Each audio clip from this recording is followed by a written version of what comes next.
Obrigada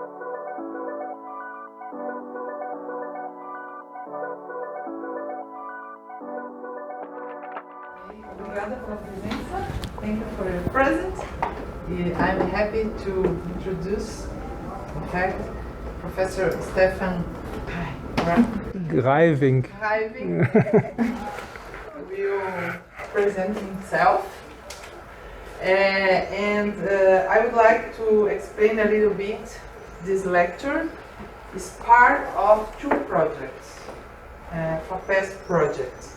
First project is a TAP, Transatlantic Project, with TU Dortmund and University of Cape Town. Transatlantic means more than one continent, and this is part of this project. And another project connected with ICOLMA is PROPASP, Sprint FAPESP, means interchange project with professors, students, and Analia is part of this project.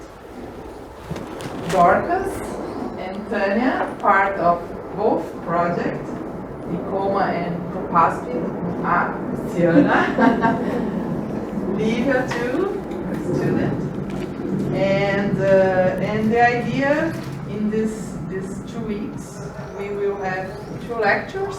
One of is lecture today about resilience and multiple crises, and next week Professor Castor Zimmermann from TU Dortmund will come to give us a lecture about comparison, considering post-colonial or decolonial, that we are using this name, critiques. Okay, I think that's it. We will record the lecture and after put on YouTube LaPlan. Okay? Okay, Professor Stefan. Yeah, boa tarde. Hopefully I pronounced it correctly, but I have to admit that I really don't speak or understand Portuguese. A little bit Spanish, but no Portuguese. It's a pleasure to be here with you. Since Sandra asked me to introduce myself, I start my presentation with the very last, not the first slide, because the very last slide is about current international projects I'm responsible for. As you can easily see from this list of projects, my main fields of research are disaster risk assessment management and adaptation to climate change, from a spatial planning perspective, on all spatial scales, from global to very local. We are currently involved in projects all over the world. In fact, not only, but also in Brazil and in other countries in Latin America, such as Peru and Ecuador, but also in Africa, sub-Saharan Africa in particular, and in Southeast Asia. Projects such as Urban Act, Integrated Urban Climate Action for Low Carbon and Resilient Cities in a couple of Asian countries, which is in fact not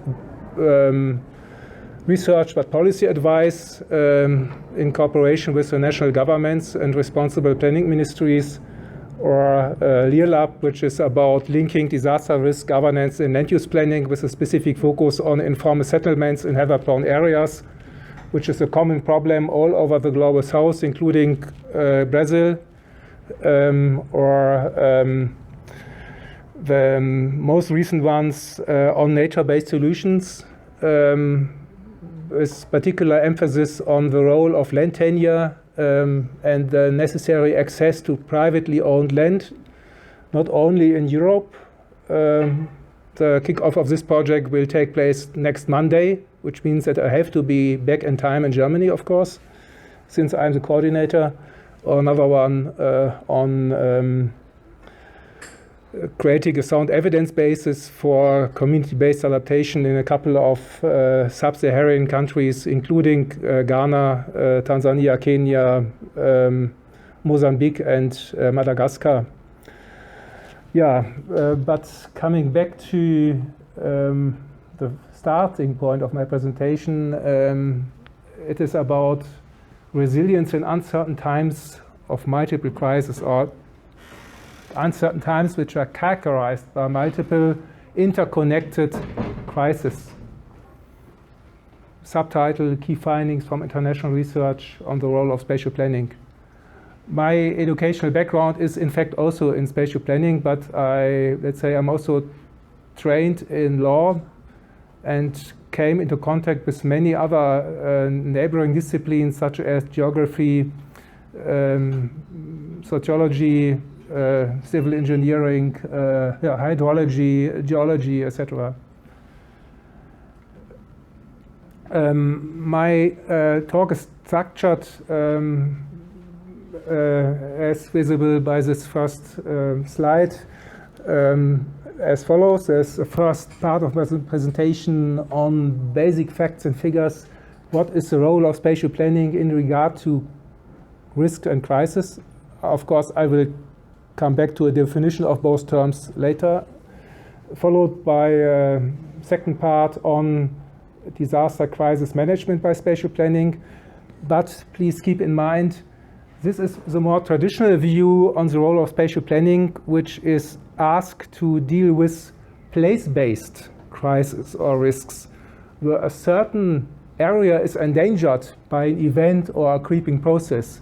The real challenging issues are more related to spatially ubiquitous and systemic crises, where even the entire globe may be equally threatened by, such as COVID. It's hardly thinkable how spatial planning can properly react to these kind of systemic crises, since they are everywhere.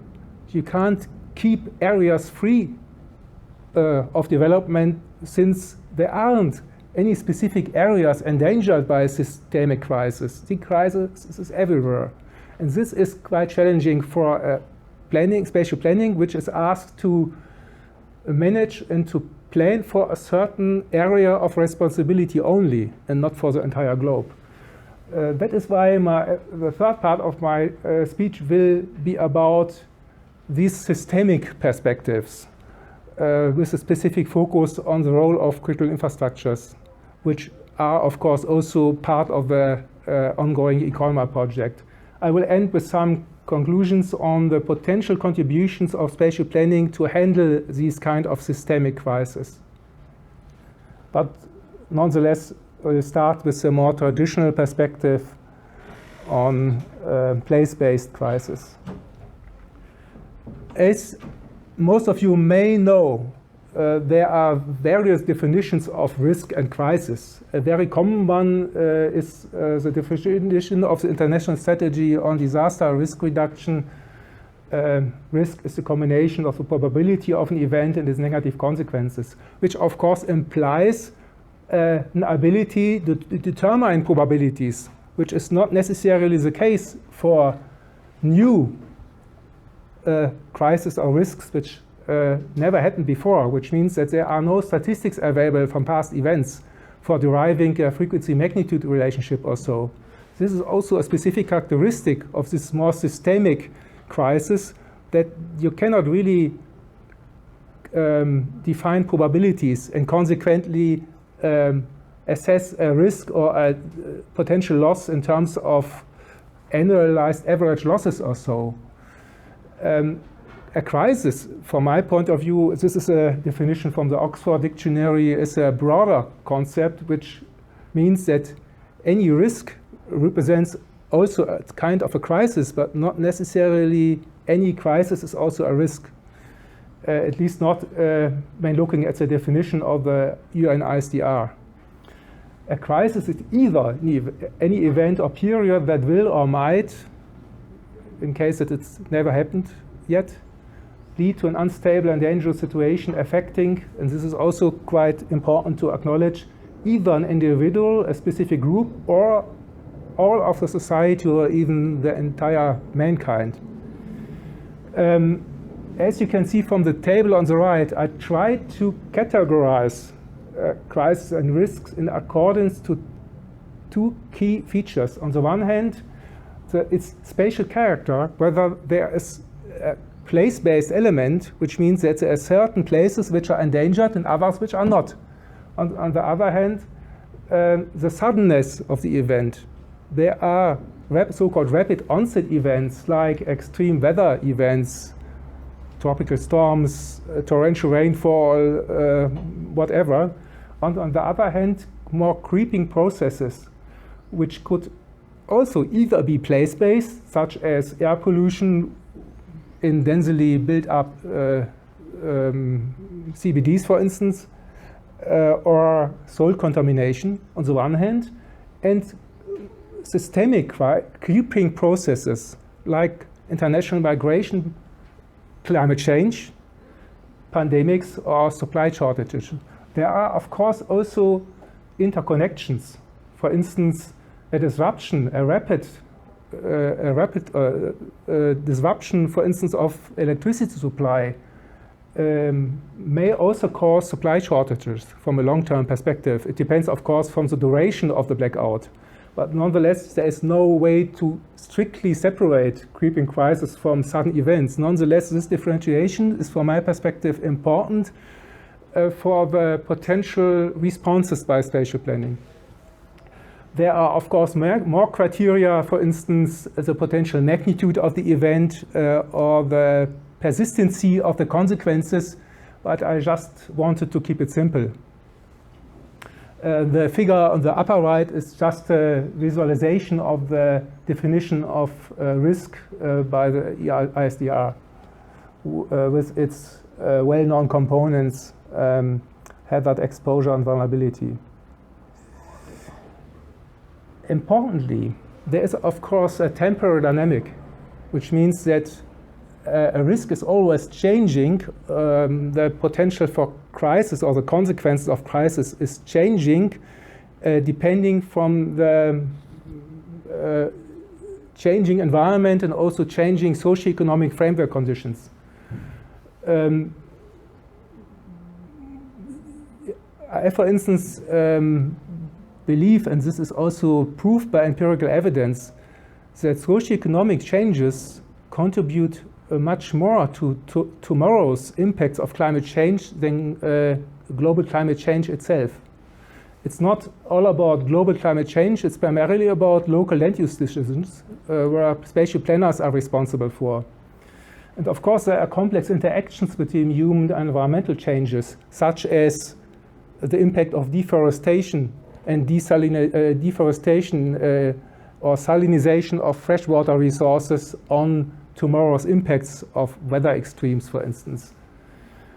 Population growth and urbanization are, to me, the most important drivers, not only for tomorrow's impacts of climate change, but also of many other crises, including the pandemics. More population density means also more possibilities for infections during the pandemics, as we all have learned, I guess. So just some simple visualizations of the magnitude of this changing processes from coastal Mediterranean Spain. When comparing the same location in the 1960s and in 2010, it becomes obvious that there is much more building stock, much more population, much more tourism, probably even over-tourism, which automatically means that there are more people exposed to extremes or to crises, even crises like caused by terrorist attacks or by military conflicts. More population means automatically more potential victims.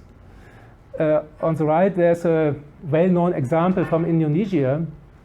1 year ago, the Indonesian government named a new capital, Nusantara, replacing Jakarta, which is located at the island of Java, as visible from the figure on the upper lower right, sorry.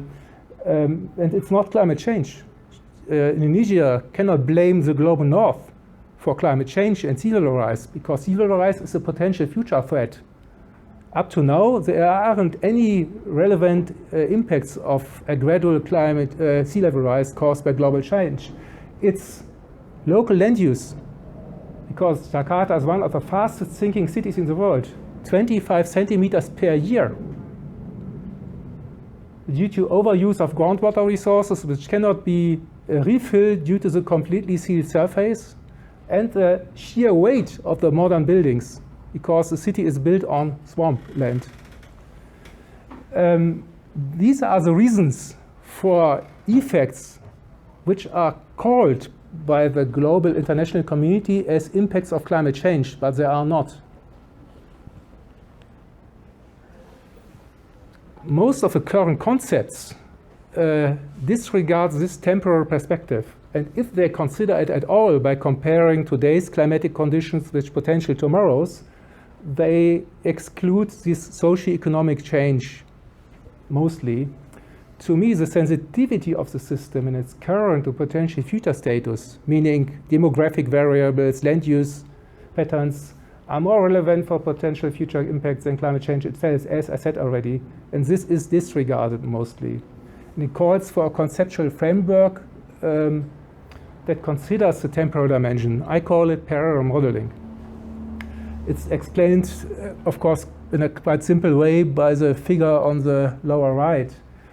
When assessing the potential impacts of climate, you have to differentiate between the current climate to be measured by current climatic stimuli such as number of hot days, cold days, rainfall extremes or whatever, the current socioeconomic patterns, and the impact of the current climate from the potential tomorrow's status of the climate, of the atmosphere and the ocean, and the tomorrow's land use patterns, the tomorrow's demographic data, and the potential tomorrow's climate impact. And when doing so, it becomes clear how relevant local decisions on land use are, independently from the magnitude of global warming or change of precipitation patterns.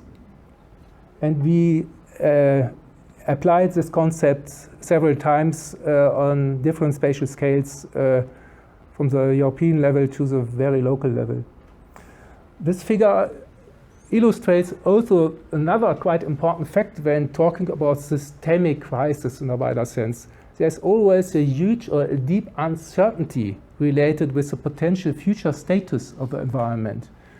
Of course, we know a lot about the current status, the current local climates, the current land use, but we cannot precisely predict how it will look like in future. The more remote the future, the wider the bandwidth of potential future conditions becomes automatically.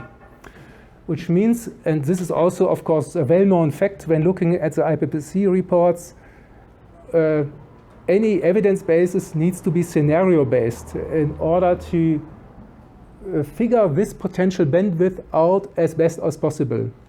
This is just the example of climate change, but it's also equally relevant for other crises or challenges like migration, for instance.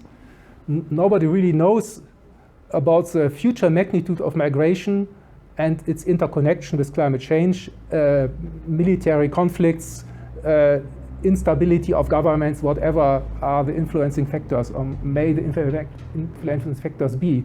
But the main message is you have still to take action, irrespectively of the given uncertainty. And this requires normative judgments. You have to decide whether you base your adaptation or your response on a worst case, on a medium case, or on a best case scenario. And you have, of course, openly communicate this decision to your target groups, for instance, the local community. And this is not a decision to be made by scientists because they are not democratically legitimized to decide about that. It requires an involvement of those assemblies or political bodies which are entitled to decide for a society about future, about the future of a country or a region or even a local governmental unit.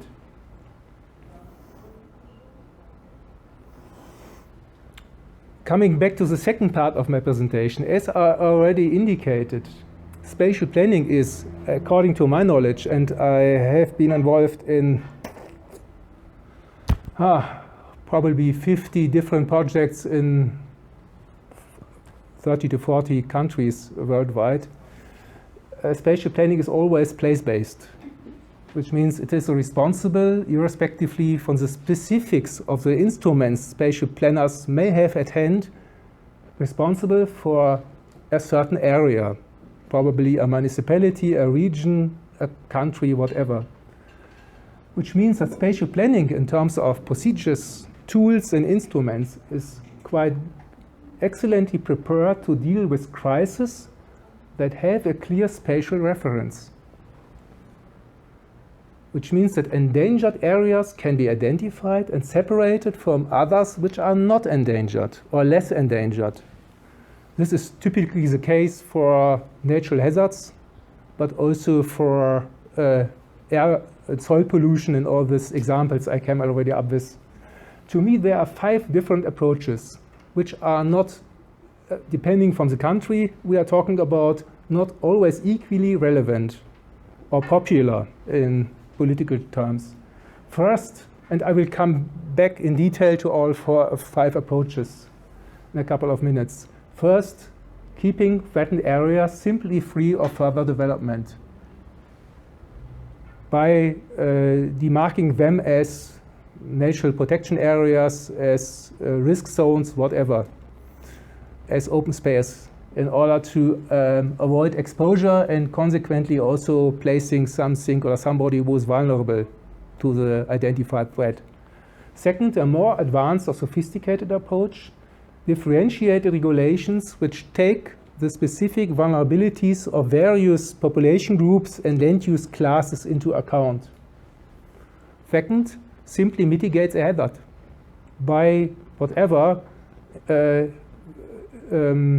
implementing protective fences in areas which are prone to rockfalls or retention ponds for flood-prone areas, protective forests against avalanches. There are various approaches. Of course, there are also events which cannot be mitigated. For instance, volcanic eruptions or earthquakes. But nonetheless, particularly in regard to these phenomenon, adaptation of the building stock becomes quite important or even essential. Improving the structural stability of livelihoods. I'm currently responsible for a project in the Philippines, in Thailand, and Vietnam, which specifically focuses on upgrading informal settlements in order to avoid potentially fatal consequences for the dwellers living in informal settlements by various physical interventions. And the last option is, of course, abandonment of the threatened areas, relocation of existing settlements, particularly those which are illegally constructed, favelas, for instance. Whereas spatially ubiquitous and systemic crises cannot be addressed properly by place-based concepts. That's a very important finding. I will come back later to that, what could be potential solutions with a third part of my presentation. But first, I will present more details about these 5 more traditional approaches of spatial planning to deal with primarily place-based crises. First, this approach of keeping areas free of development, which are prone to hazards or crises in a wider sense. It is not necessarily limited to natural hazards. It could also be applied for areas which are known for their contamination, for instance, or for avoiding potentially fatal consequences of chemical productions. Some of you may remember the fatal event which took place almost 40 years ago in India, in Bhopal, with more than 20,000 victims, inhabitants of an informal settlement which was located close by this chemical factory.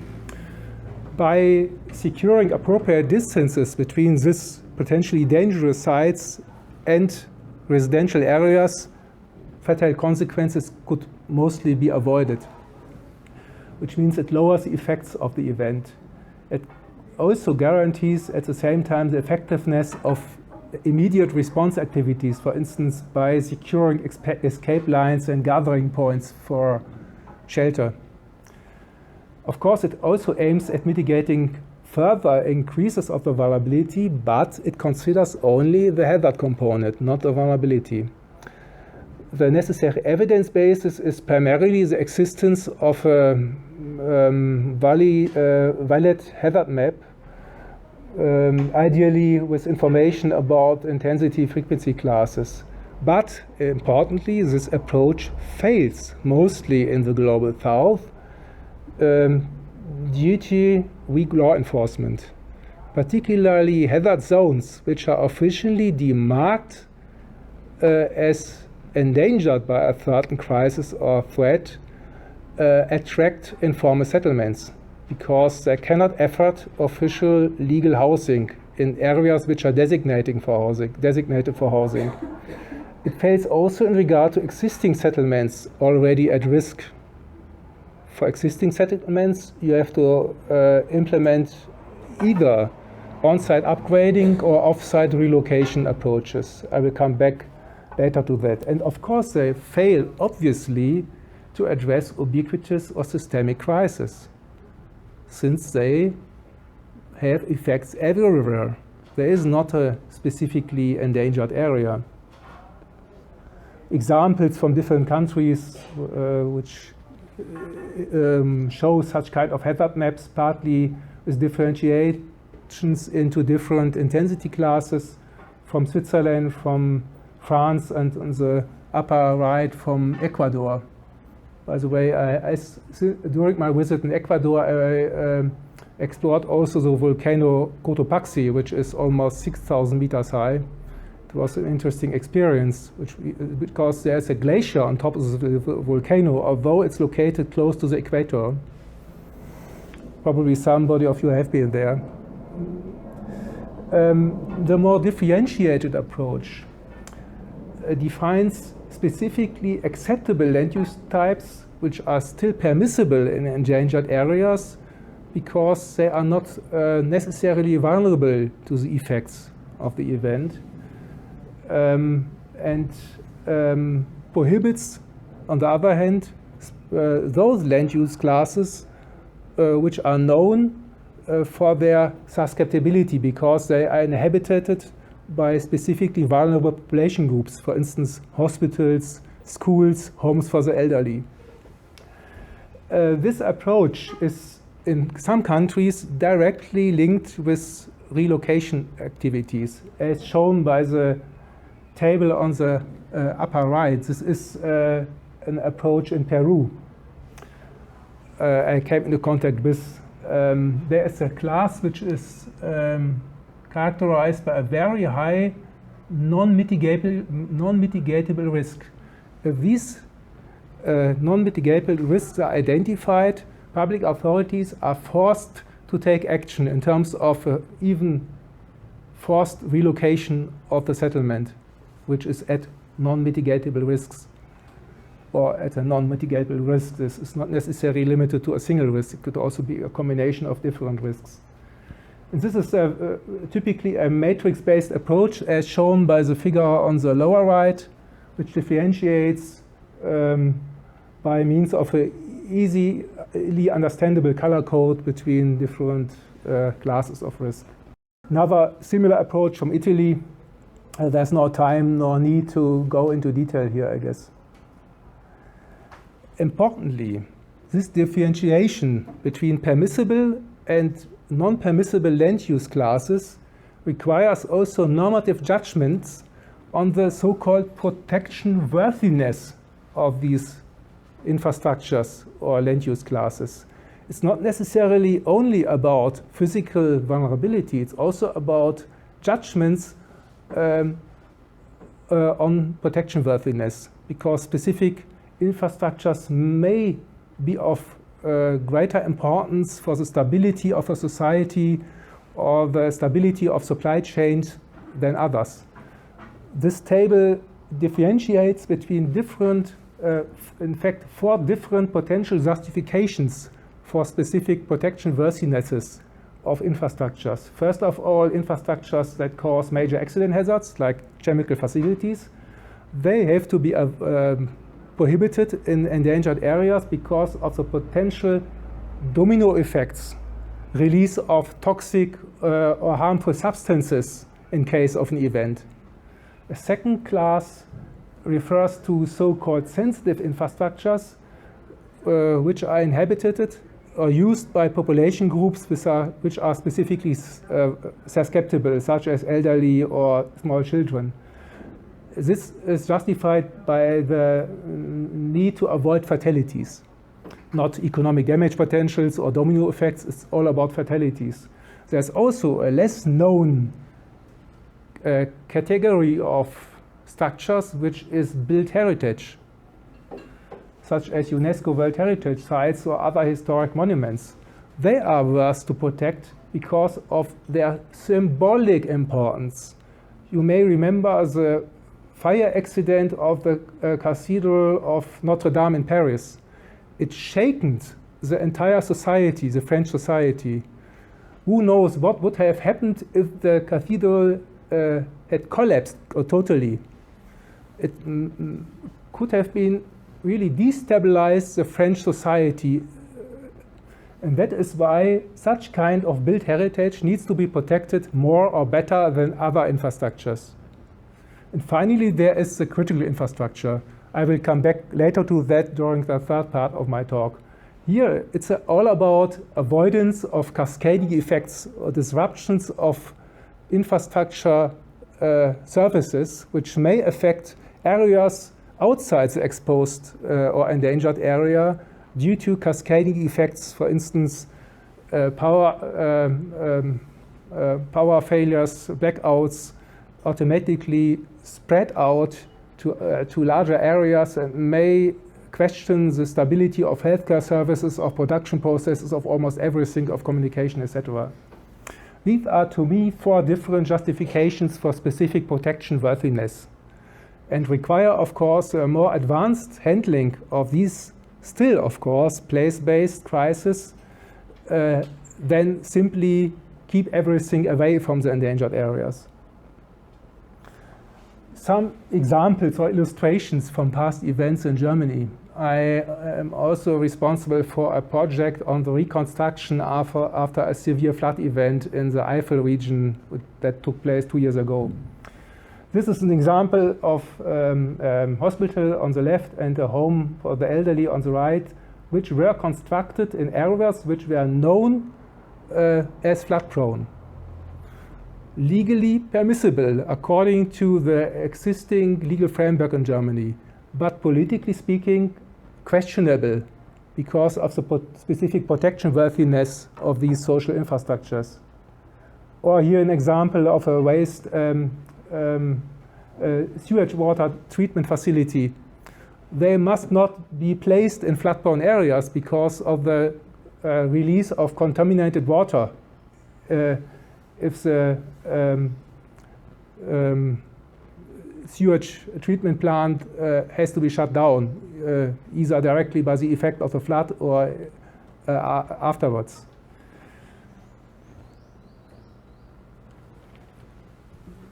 Apart from this differentiations on different land use classes, there's always the option to adapt existing building stocks or to set up requirements for new settlements.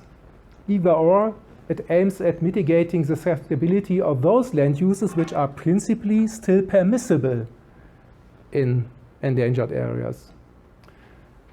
There's a huge variety of legal regulations in various countries, but there are some similarities.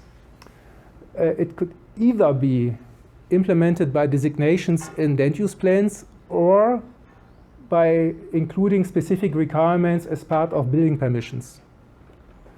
Options, there's a huge variety of options. You could set up designations on minimum elevation heights or the complete prohibition of basements or avoidance of the location of damage potentials in basements or in ground floors, or come up with mandatory requirements for the statics of the building in earthquake-prone areas, and etc., etc. But again, importantly, this is still a place-based approach which fails in regard to ubiquitous or systemic crises because it requires knowledge on areas which are endangered. Such kind of requirements are only justifiable, legally speaking, in areas which are specifically endangered and not everywhere.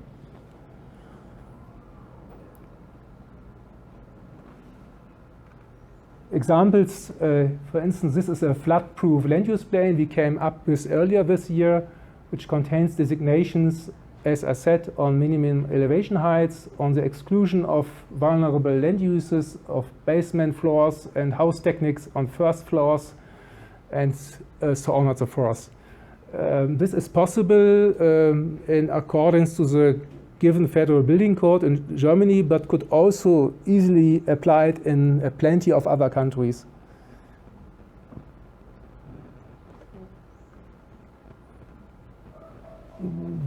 For instance, the Philippines. I mentioned this project already earlier today.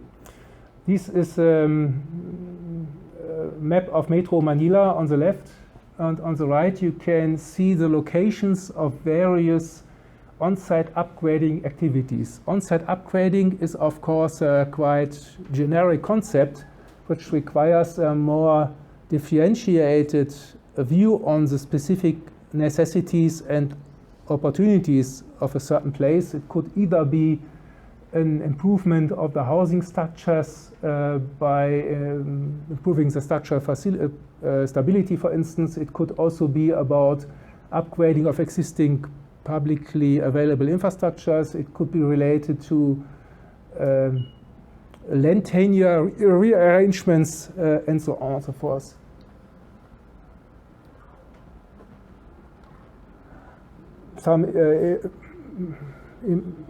Some illustrations from Metro Manila and the areas we are going to implement our pilot measures, which are, of course, obviously flood prone, but also to a certain extent prone to earthquakes.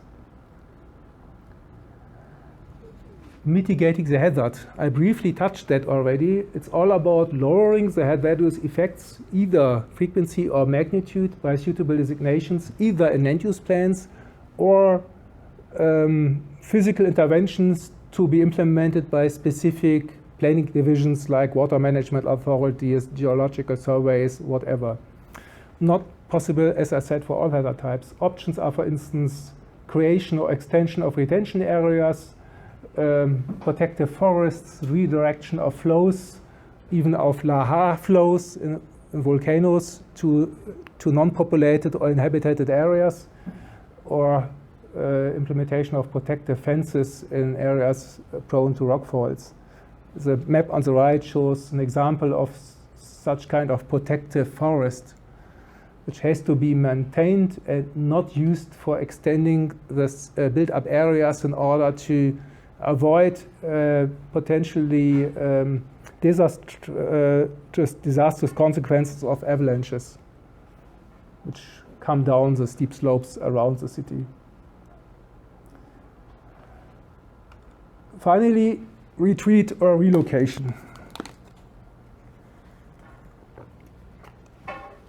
As I said already, traditional approaches try to spatially separate hazards from vulnerable land uses. That's obviously not applicable or nor applied in the Global South, where, let's say, rational plans do not fit to the urbanization realities and the rapid population growth.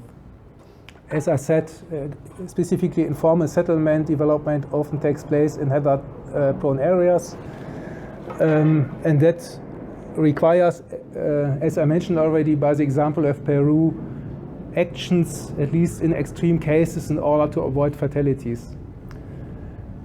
Here, traditional planning even contributes to the risk by defining hazard zones, because the existence of hazard zones make them unattractive for official development, which also explains why landowners in most cases are not interested in relocating the informal settlers from their land, because they cannot make use of the land anymore in economic terms. Consequently, retreat and on-site upgrading becomes globally, and this is my conclusion from a comparative study we conducted in 13 countries, globally more and more important. I'm sorry, Brazil was not part of this comparative study.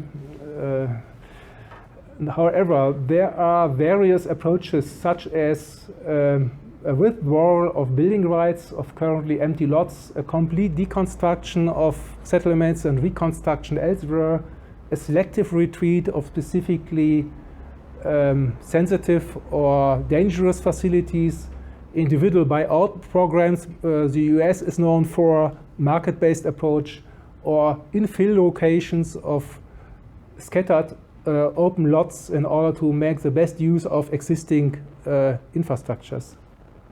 Either as a proactive approach prior to a potential crisis or event, or during the construction period, in accordance to the probably well-known Objective 4 of the Sendai Framework for Disaster Risk Reduction, Build Back Better in Reconstruction and Recovery. I guess there's no time. I guess I will run out of time, too many slides. That's why there's no time to go here into detail. These are some examples from Japan. I've been there 4 times in the aftermath of the Great Eastern Japan earthquake. There's a huge fishing ship here, which was moved away by the tsunami wave 3 kilometers inland.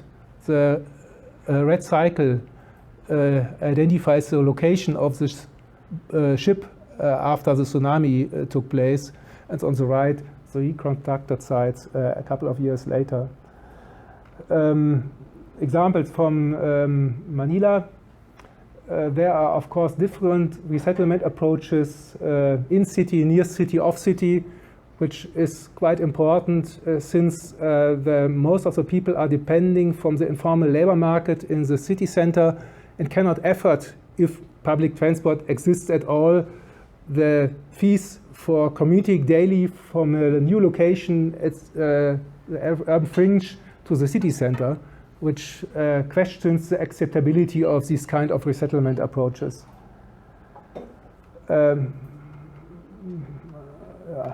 Okay, sorry. I probably can come back to the details later during the discussion. As I said several times, spatial planning is specifically equipped to handle place-based crises. But what about the more ubiquitous and systemic crises, particularly creeping processes? As we learned already from the beginning of my talk, risk is defined as a combination of probability and consequences, and negative consequences are typically assessed through an examination of vulnerability. And again, vulnerability of place. As we also learned by the exam which took place earlier today, vulnerability is typically assessed through specific indicators which are place-related. Vulnerability of a specific population group living in a specific area. But when talking about these ubiquitous crises, you cannot identify areas which are specifically vulnerable and differentiate from others which are not, because everything is exposed. When looking at the consequences of recent mega disasters, such as the Bangkok floods, the Great Eastern Japan earthquake, or recent hurricane events in the US, it becomes clear that the overall effects are not primarily caused by the physical damages in the exposed area, but by disruptions or failures of critical infrastructures. And critical infrastructures are systems which are not limited to physical elements, but also to communication flows, to trading flows, to the global financial market, which cannot be spatially limited to a certain area. They are everywhere. The effects are everywhere. And that becomes clear by looking at these economic numbers. But of course, how to assess systemic and ubiquitous crises, in particular caused by those infrastructure failures?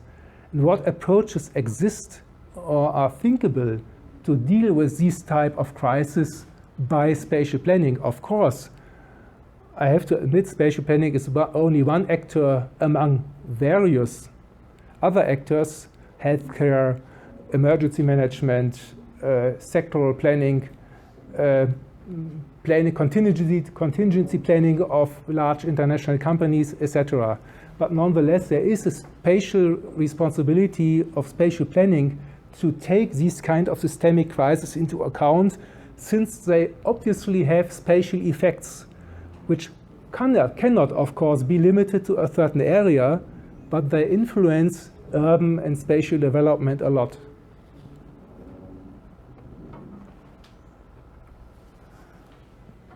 Starting with some basic definitions. What is meant by critical infrastructures? According to the definition of a European Framework Directive, critical infrastructures means assets, facilities, equipments, networks or systems which are necessary for the provision of essential services. The Commission came recently up, in fact, December last year, with a new framework directive on the resilience of critical entities. There are, interestingly, 6 different criteria for determining these significant disruptive effects. And they go beyond the traditional indicators for vulnerability.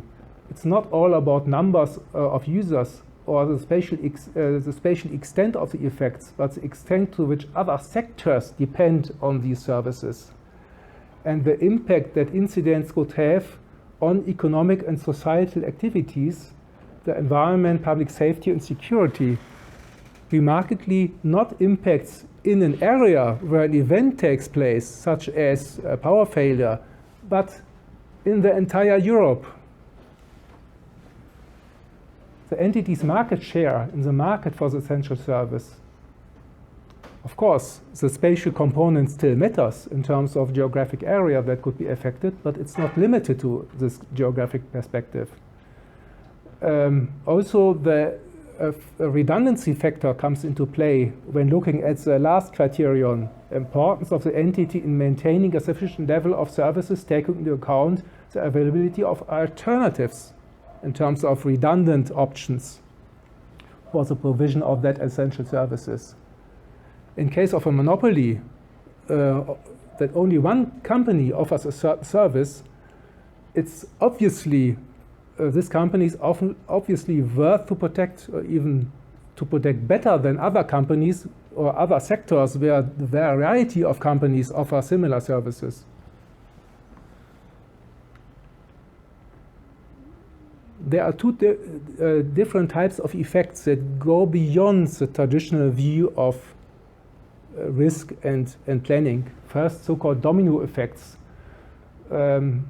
Domino effects are cumulative effects produced when one event sets off a chain of similar events. But they are still limited to one infrastructure sector. For instance, a spreading out of an initially local disturbance of the power supply. The starting event may be a technical accident in a power distribution station or in a power plant, but the effects may reach out to the entire country due to the inability of the operators to stability the power supply. Cascading effect is something else. It means that the disruption of essential services, even though it may originally be confined to a certain sector, can have effects on other sectors, which are even more serious than the effects on, for instance, the electricity sector itself,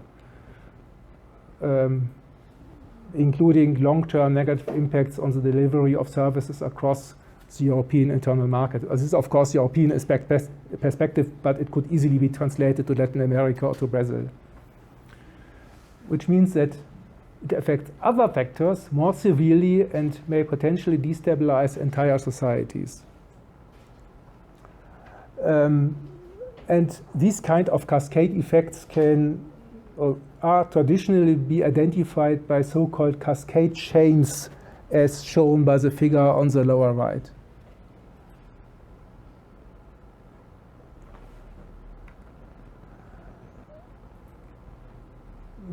Of course, the remaining question is how to judge the importance of potential cascading effects. It cannot be considered by the traditional risk concept because it is place-based.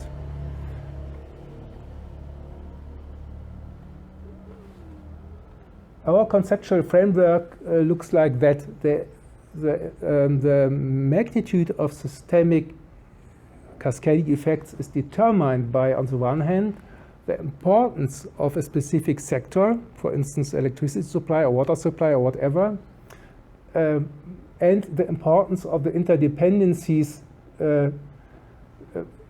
expressed by the strength of the cascading effects and the time factor.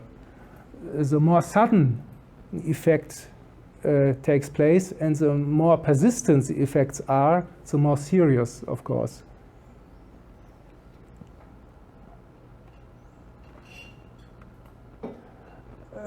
I guess I mentioned this cascade chain approach already. The ultimate goal of this cascade chain approach is, of course, to identify points of intervention in order to proactively disrupt a potential disastrous cascade chain as early as possible instead of a more reactive approach by means of emergency management interventions. We will come back later to that tomorrow because there will be a specific workshop on the validation of these cascade chains from a Sao Paulian perspective, by the way. Now I briefly introduce some examples where we applied these kind of approaches. This is an example from Lima, Peru. The scenario was a blackout caused by a tsunami event. That the exposed areas are marked in the yellow to red color by the map on the right, as a tsunami exposed area, prone areas. There's no time to go into detail in the methodological approach, but at least I could show you some most important results. This is, of course, also published in a journal paper. This shows the interconnections between the different sectors of critical infrastructure from a Peruvian perspective, of course, not from a German or Brazilian perspective. The thickness of the lines stand for the importance of the interconnections between the various sectors of infrastructure. According to our findings from Peru, the most decisive factor for the magnitude of effects was the time factor. As shown by the diagrams on the lower right. It's not really readable for the auditorium, but in short, it shows that the electricity sector has the highest temporal sensitivity, where the negative impact suddenly takes place than the other sectors. Of course, there's subsequently to such kind of assessments normative judgment required to determine the worthiness of specific network elements which play a crucial role for the distribution, for instance, of electricity. This is normally identified by means of the involvement of experts, which is also relevant for determining the potential spatial effects of spatial component of cascading effects. On this basis, and this is where spatial planning comes into play, spatial planning could and should prioritize decisions on further land use by protecting those network elements which play a crucial role for avoiding cascading effects. Another example from Germany. which focuses on the transport sector. We try to identify those road network elements whose disruption would matter most for the stability of the flow of goods and services. This is the city of Essen, which is centrally located in the Ruhr area in Germany. The higher the traffic load and the greater the number of routes which are potentially affected by a disruption or a closure of the certain road element, the more serious, of course, is the criticality of the road element. Application of the protection worthiness principle means in this regard that those network elements whose interruption lead to significant cascade effect must be protected best, for instance by structural protection measures. A similar approach was applied in the aftermath of the flood event I was talking about a couple of minutes ago. We identified those traffic routes whose disruption would automatically question the accessibility of entire settlements, which of course questions also the provision of emergency services. Those routes that lack of any alternatives are to be prioritized in terms of protective measures, in this case against potential flooding. Another example from the national level, a recently approved federal spatial flood protection plan approved by the German government. In fact, I conceptualized this plan on behalf of the Ministry of the Interior of the German government, and this was the first attempt to harmonize inconsistent management practices among the 16 federal states in Germany. Importantly, this plan established for the first time in Germany a risk-based approach which considers this protection worthiness principle and also the perspective of the protection of critical infrastructures. From a, by the way, European perspective, which means that those transport and energy network elements which are identified by the Union guidelines for the development of a trans-European transport and energy network have to be protected best, since their services matter a lot for the stability of the European internal market. This is a typical example for a systemic perspective which goes beyond a typical place-based approach.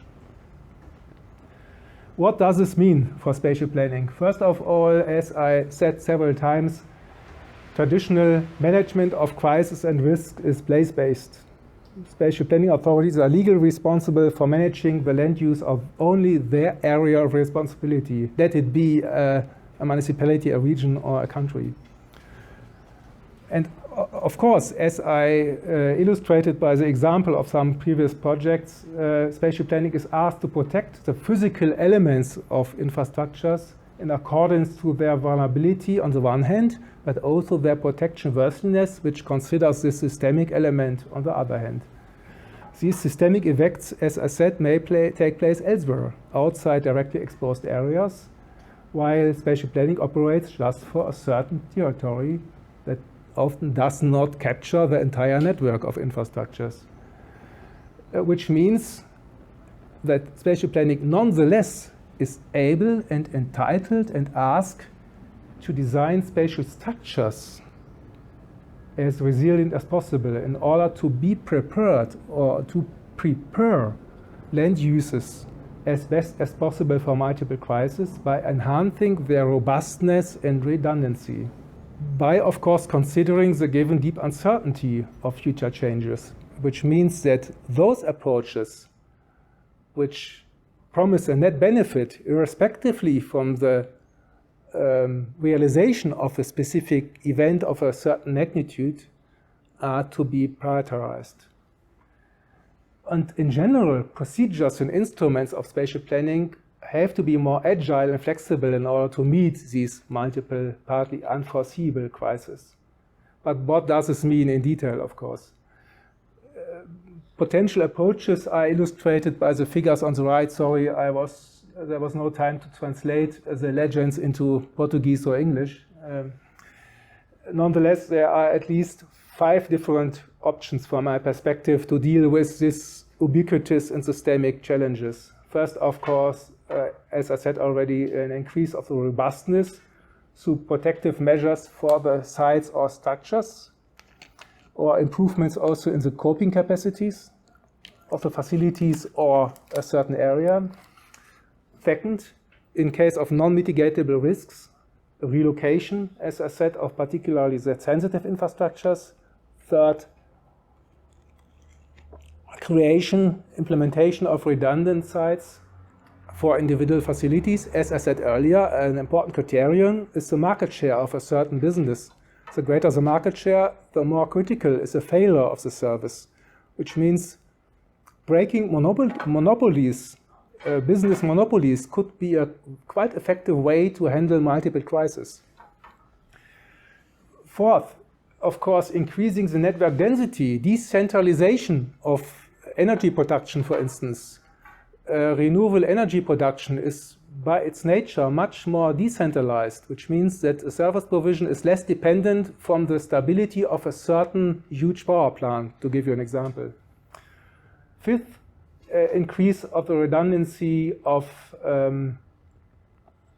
infrastructure networks, not facilities, in order to compensate for failures in the event of crisis or incidents.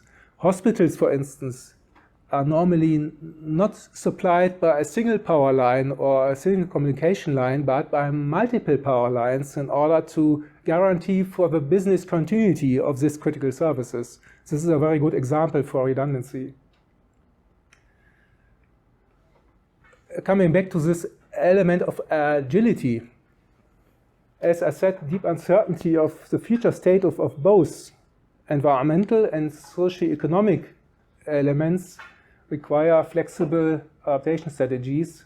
A good example, as I said already, no regret, which means that decisions can be multifunctionally justifiable and promise a net benefit already for the today's population, such as green infrastructure, which is not only effective for mitigating urban heat, but also for enhancing the quality of life for a neighborhood. A good example is the so-called Sprong City Rotterdam, Netherlands, as shown by the figure on the upper right. Another example or approach aims at a so-called sequential realization of planning goals, or in other words, a step-by-step implementation of plans of physical infrastructures, which enables decision makers, as shown by the example of these so-called climate-proof dike or levee on the lower right, which is designed for the foreseeable sea level rise. But in case of an additional increase, which is not really shown or known by the existing models, it could easily, with minor efforts, economic efforts and technical efforts, be further enhanced in order to meet this unforeseeable additional sea level rise. This is a good example for such kind of sequential realization. But it matters also for land use plans, where you can potentially at least differentiate between different priorities for further settlement areas.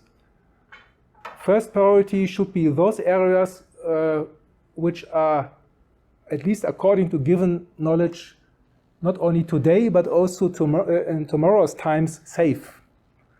While other areas, which could potentially be endangered by future climate impacts, for instance, shouldn't be prioritized, but only implemented on basis of an up-to-date assessment, which takes the new knowledge, which may be available in 5 or 10 years' time, fully into account.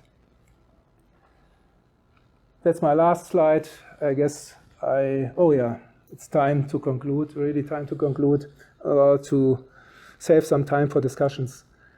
There are, of course, also potential trade-offs between sustainability as a traditional guiding principle and resilience. Sustainable transport infrastructures which are more environmentally friendly and avoid individual commuting, such as bus rapid transit systems. Also, large cities in Latin America, such as Quito and Lima, are known for, are not necessarily resilient because they are completely dependent from the stability of a certain network.